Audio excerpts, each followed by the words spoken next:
As you might know, the bookends of this group are Jeff's sons, myself, Dylan, and then Jake over there.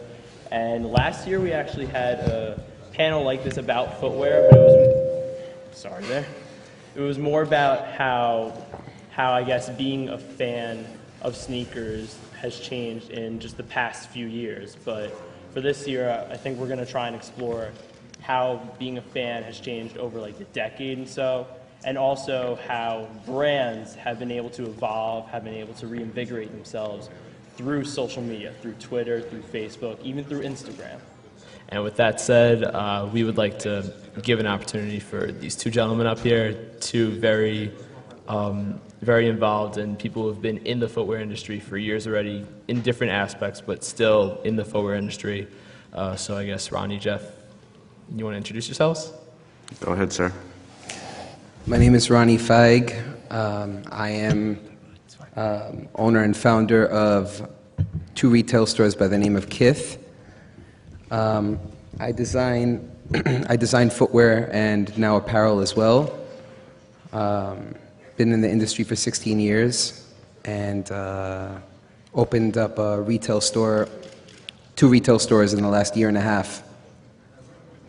That's what I do. What do you do, Jeff? My name is Jeff Staple. I'm the founder and creative director of a company called Staple Design. We're a menswear collection. It's been around since 1997, and we also have a creative agency where we work with different brands, all types of brands, all types of corporations, but in this particular case we do work with a lot of footwear brands. And we also have a retail store in New York City, two in New York City, one in Tokyo, called Reed Space. And we also publish a magazine as well, and we have an art gallery out of Reed Space also. So those are the different things that we do. So I think first I'd like to ask you both, as people that have been fans of the footwear industry, in the footwear industry for a decade plus, how do you think that websites such as over the past like 5 years, how do you think websites such as Facebook, such as Twitter, have expanded how people find out about footwear, how people communicate about footwear, and how you as fans of footwear, streetwear, have been able to absorb all this stuff? To add on to what Dylan just asked, I'd also just like to say, not just Facebook, Twitter, Instagram, like social media, I guess some of us perceive it as more of the new age of social media with like Facebook, Twitter, Instagram, YouTube even. But just in general, how do you think the internet has changed your consumption of sneakers, your fandom of sneakers, I guess? Well, I think it's a double-edged sword. You know, when we were growing up, it was a very sort of like Indiana Jones kind of like archaeological dig in order to get shoes, right? You'd have to like make phone calls, mail stuff, put stuff in a box and send it, and like, fly to different countries and search for stuff. Now, of course, with the information that's accessible, it's super easy to get all of that stuff instantaneously. So that's great for being able to learn about different things very quickly, but I think it also diminishes the appreciation that one has for it, in my mind. Like I used to, really covet and cherish some of the stuff that I would find, and now I find that I get something and it sort of just sits in a box, and maybe I'll wear it like, a couple times, but it's not something that I truly, truly cherish. And I don't know if that's because of my age or if that's because of the means of which I get it, where, now it's just clicking a PayPal button and getting it in 2 days versus like having to fly to Japan, take a train to Kichijoji, and like digging on my hands and knees through a warehouse in order to find a pair of shoes. It's like very different, so wow. When I get that thing in Japan, I'm like taking it back like a child. And now I open a box, I'm like, cool, got it, put it on for a day, and then, that's it. Social media definitely made everything faster. So I think that people cherish things for a shorter amount of time just because of how quick information gets put out on the internet and how quick it's on the first page of a blog, and then by the end of the night it's on the 4th page. So the information, there's just an overload of information all over the place. So I think social media definitely helps businesses push product, But on a ground level, I think it's still important for you to have something concrete for people to hold in their hands and build a following off that. In the beginning, blogs, blogs and the social media were a lot more influential. I feel like if some, blogs play a big part in what goes on. I think that Facebook and Twitter and Instagram are great, but blogs are like the new, basically like the new magazine or the new publication where people log on all day, every day, whether you're at work or at home. And back when they first started, they were very influential, and today, although they still are very influential, they are less, there's less of an impact than what they used to have because of the amount of information they're putting out. So I think that although social media is very important, to capitalize on social media, you still need to build something from the beginning. You need to build a following on the ground level, just like Jeff did. And I started in '06, and it was much more on a ground level back then than it is on social media and on the internet today. So I think it's a mixture of both, really. It's not all social media that helps out. You need to start somewhere and build your following from there, and then it could expand on the internet and become a global thing. I agree with what you were just saying about blogs, like sort of diminishing or finding it more challenging to get like your proper exposure on blogs. It's amazing to me how, when I started the company, there was no blogs, right? So I'd have to actually like print postcards and manually hand them out and stuff. And then blogs came, people were blogging, people were commenting on the blogs, and then came Facebook and Twitter. And now even to me, I adopted to Twitter, but then I feel like, to me, Twitter is sort of dying. Like, I feel like it's slowly dying, Less and less of an impact. Yeah, I mean, first there was blogging and there was posts, then you comment on that, but now there's Twitter, which is 140, and then you retweet that. And now there's Instagram, which is no words, it's just photos, and now you don't even have to type anything to comment, you just double tap. So it's just becoming more and more compact. Like, I don't know what's going to be next. Next is just like mental impulses into each other's heads. But we're just getting more and more like contextualized to like the point where it's just becoming like almost nothing, and like blogging now is like writing a novel. It's like the most archaic thing to write a blog. Like, it's true, right? Writing a blog post is like, damn, I got to write a book. The question is how many people actually read the posts. Right, and you pass more information on the post for sure. Yeah. I think that Instagram is, and I always thought it would be as soon as I saw the app and played around with it. I saw the potential because it's becoming a very easy.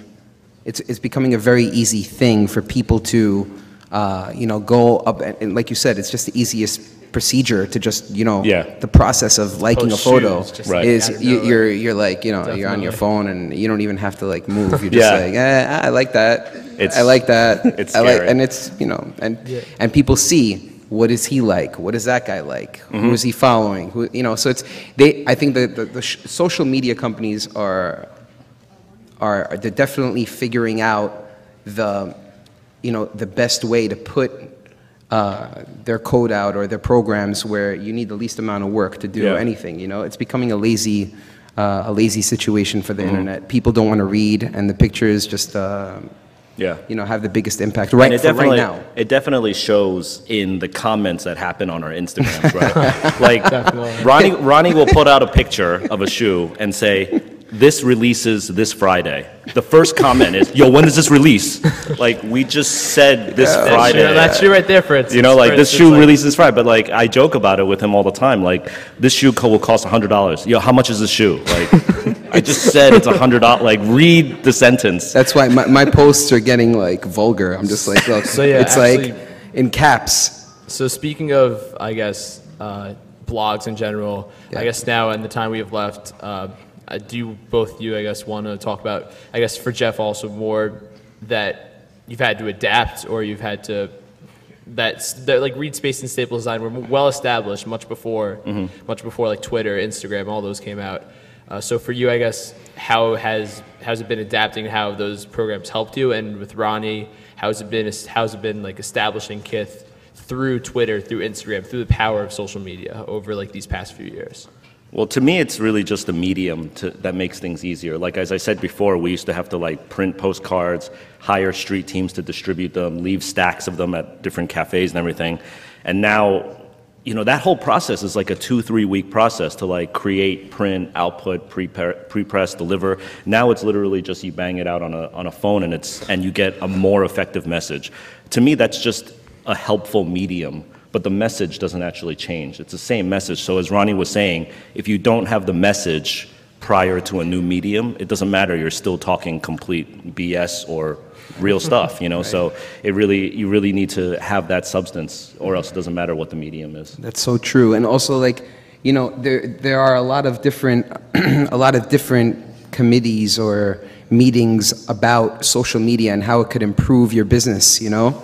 And people, I think, have the wrong perception. Mm-hmm. There's no amount of money, I believe, that you can put into a social media expert to come in and create something from nothing, you know? And save your business, in a sense. And save your business, exactly. And it's something that I always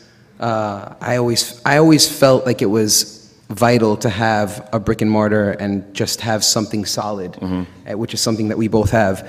But when you have somewhere or someplace where people can come and interact with you on a ground level, to me, that's what helps build and opens up gates to social media and blogs. You know, blogs have been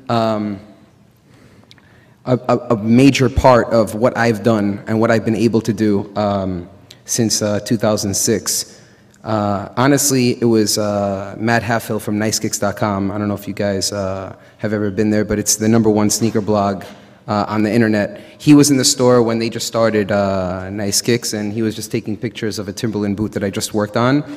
And, you know, we built a relationship, and he put up a post and mentioned my name and how I worked on the shoe. And then, you know, people, back then, a post on a blog was a lot more influential because there were fewer posts, you know? There were only it was only for limited product. It was before the giants, the corporate brands, found out and really saw the potential of blogs before they interfered, and I say interfered, but before they came in and they said, you know what, we need to start feeding the blogs all different product that we have coming out, and they basically take the highway and cause massive traffic, if you'd like to say, you know? So it was really back then that whole thing started, but it definitely helped, and it gives you global exposure. I mean, global exposure is great. You just have to find basically an outlet, a major outlet that respects and likes what you're doing so he can put you in a spotlight. Back then, it was possible. Today,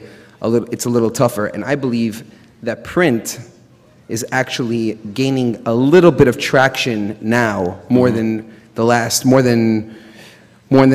has in the last 3 or 4 years, only because people are looking to resort to something different. They want something of substance. Tangible, yeah, exactly. So social media is a great outlet. Yeah.